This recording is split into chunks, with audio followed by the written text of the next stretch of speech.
Hi hello welcome back to our channel. ఈరోజు బ్రహ్మముడి సీరియల్లో ఏం జరిగిందో తెలుసుకుందాం. సీరియల్ తర్వాయి భాగంలోకి వెళ్ళినట్టయితే, కాదే తల్లి అని యామిని తల్లి ఎంత నచ్చ చెప్పినా కూడా వినదు.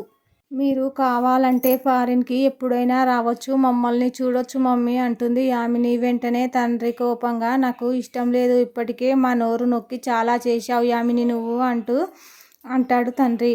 పాపం అని తెలిసినా కూడా నీకోసం ఒప్పుకుంటూ వచ్చాం ఇంతవరకు. ఇప్పుడు ఫారిన్ వెళ్ళిపోతే శాశ్వతంగా దూరం అయిపోతావు మాకేం నలుగురు పిల్లలు లేరు, నువ్వు ఒక్కదానివే ఉన్నావు యామిని అంటూ బాధపడతాడు. డాడీ ప్లీజ్ అర్థం చేసుకో నా పరిస్థితిని, నీకు తెలుసు కదా అంటుంది యామిని.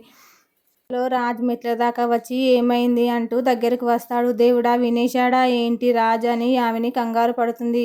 వినలేదన్న సంగతి రాజ్ మాటల్లో యామినికి అర్థమవుతుంది. ఏమైంది చెప్పారేంటి అంటాడు రాజు. ఏం లేదు బావా, మనిద్దరం ఫారిన్ వెళ్ళిపోయి అక్కడే సెటిల్ అవుదాం అంటుంది యామిని. మమ్మీ డాడేమో వద్దంటున్నారు అని చెప్తుంది రాజ్కి. అదంతా తర్వాత బాబు, కానీ మీ పెళ్ళి ఇక్కడే జరగాలన్నది నా కోరిక అంటుంది వైదేహి. నేను ఇంకా జరిగిన దాన్ని డిసైడ్ చేసుకోలేకపోతున్నాను. అప్పుడే ఫారిన్కి వెళ్ళడం, పెళ్లి చేసుకోవడం దాకా ఎందుకు, హ్యాపీ మూమెంట్స్ నాకు ఇప్పుడేం వద్దా అంటూ ప్లీజ్ అంటూ అనేసి వెళ్ళిపోతాడు రాజు. దాంతో ఆ ముగ్గురు మౌనంగా ఉండిపోతారు. ఇంకోవైపు రాజ్ గుర్తొస్తూ ఉంటాడు కావ్యకు. చిత్రం ఏమిటంటే రాజుకు కూడా కావ్య గుర్తుకొస్తుంది. రాజ్కి కావ్యతో గడిపిన క్షణాలు గుర్తుకొచ్చేటివి. కావ్యను హాస్పిటల్లో చేర్చిన క్షణాలు, తన కళ్ళ ముందే కుప్పకూలిపోయిన క్షణాలు గుర్తు చేసుకుంటూ ఉంటాడు రాజ్ మౌనంగా. తనలో తనే అల్లాడిపోతూ ఉంటాడు. అప్పుడే ఓం మనసా అని బ్యాక్గ్రౌండ్ మ్యూజిక్ సాంగ్ అయితే వస్తుంది. రాజ్ అక్కడ కావ్య ఒకరిని ఒకరు గుర్తు చేసుకుంటూ అల్లాడిపోతారు. ఆ సీన్ అయితే చాలా ఎమోషనల్గా సాగుతుంది.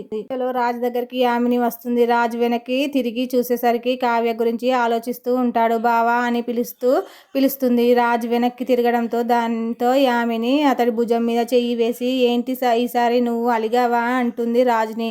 వెంటనే ఆ స్పర్శకు అసహ్యంగా విసుగ్గా వెనక్కి తిరిగి భుజం మీద ఉన్న చెయ్యిని తీసేసి యామిని చూస్తాడు. నువ్వా అన్న చూపులతో ఆ చేతిని వదలాలా వద్దా అన్న సందిగ్ధంలో పడతాడు. ఆమె చేతిని పట్టుకొని ఆ స్పర్శను గమనిస్తూనే మెల్లగా చెయ్యిని వదిలేస్తాడు. ఏమైంది బావా అని యామిని అయోమయంగా అంటుంది. ఏమైందో యామిని, నీ చేతి స్పర్శ నాకు పరిచయమైన స్పర్శల లేదు, కానీ ఆ అమ్మాయిని టచ్ చేస్తే మాత్రం నాకు బాగా తెలిసిన స్పర్శలానే అనిపించింది అంటాడు రాజ్. అప్పుడు యామిని అలాగే బీరిపోయి చూస్తుంది. యామిని ఏ అమ్మాయి అంటుంది కంగారుగా. ఇవాళ రోడ్డు మీద ఒక అమ్మాయి పడిపోయిందని చెప్పాను కదా, తనని ఆస్పత్రికి తీసుకెళ్ళి జాయిన్ చేశాను అంటాడు రాజ్. చెప్పావు, అయితే ఏంటి అని అంటుంది యామిని. ఆమె ముఖం చూస్తే నాకు బాగా తెలిసిన అమ్మాయిలాగా అనిపించింది యామిని అంటాడు. నా మెదడుకు నా మనసుకి మధ్యలో ఏదో జ్ఞాపకం ఊగిసలాడుతుంది ఆ అమ్మాయిని చూస్తే అంటాడు రాజ్.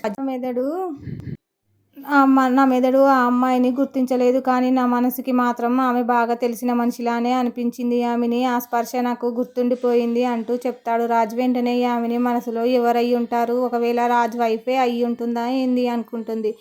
అమ్మో, ఒకవేళ వాళ్ళ వైఫే అయ్యి ఉంటే ఇంకా రాజును ఇక్కడ ఉంచకూడదు, వెంటనే ఫారెన్కి తీసుకువెళ్ళాలి అనుకుంటుంది మనసులో. యామిని, బావా నువ్వు చాలా అనవసరమైన విషయం గురించి ఆలోచిస్తున్నావు, ఎందుకంటే ఈ ప్రపంచంలో నీకు మేం తప్ప ఇంకెవ్వరు లేరని చెప్తుంది. రాజు అల్లాడిపోతూ ఆలోచిస్తూ వింటాడు. బావా, ఇన్ని రుజువులు చూపించిన తర్వాత కూడా నీకు ఏదో గతంలో ఉందని, ఆ గతంలో నీకు కావలసిన వాళ్ళు ఎవరో ఉన్నారని ఎలా అనుకుంటావు బావా అంటుంది యామిని. కానీ ఆ అమ్మాయి ఈ రాజ్తో ఏదో చెప్పబోయింది. నీ ఫ్రెండ్స్లోనే ఎవరో ఒకరు అయి ఉంటారు, లేదంటే ఆఫీస్లో పనిచేసే అమ్మాయి అయి ఉంటుంది. నీకు గతం గుర్తులేదు కాబట్టి వాళ్ళను బాగా చూసినట్టు అనిపించవచ్చు.